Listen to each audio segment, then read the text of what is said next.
আজ করব আমি চিকেন কষা। চিকেন কষা সবাই করেন, তবু আমি একটু শেয়ার করলাম, আমি নিজের মতন করে করলাম।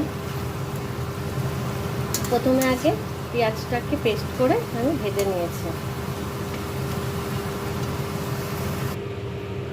আমি নিয়ে নিচ্ছি আদা, রসুন আর লঙ্কা, এটা পেস্ট করে নেব। আমি আদা, রসুন আর লঙ্কার পেস্টটা দিয়ে দিয়েছি। ভাজা ভাজা করবো মশলাটা।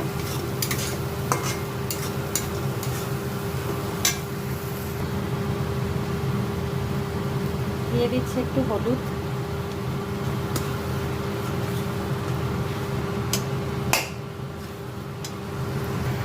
দিয়ে দিচ্ছি একটু লবণ। এবার মাংসগুলো আমি দিয়ে দেব।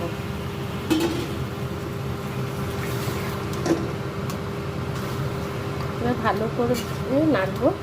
এবার আমি একটু টমেটো মিক্সিতে পেস্ট করে দেব।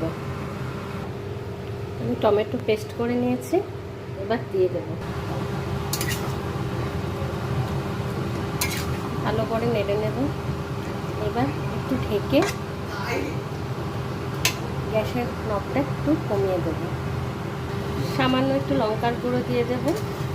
এটা কালারের জন্য একটু দেব, দেখতে ভালো লাগে, না দিলেও হয়। আমি খুব একটা ব্যবহার করি না, খুব কম।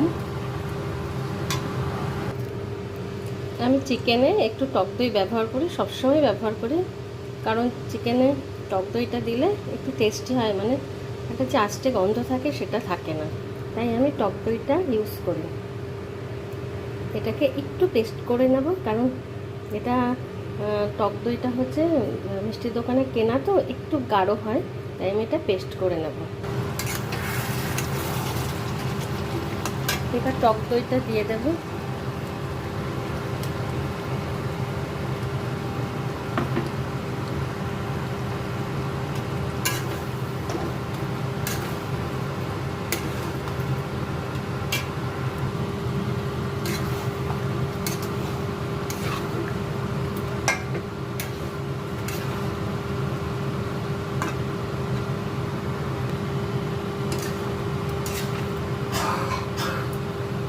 আমি একটু টক দইয়ের সাথে একটু জল দিয়ে দিয়েছি।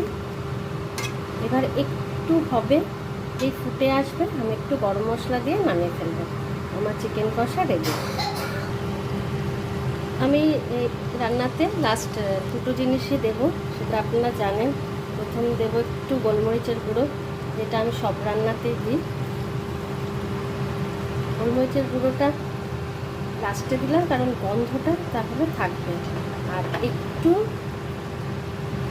একটু গরম মশলা। এবার আমি ভালো করে নেড়ে নেব।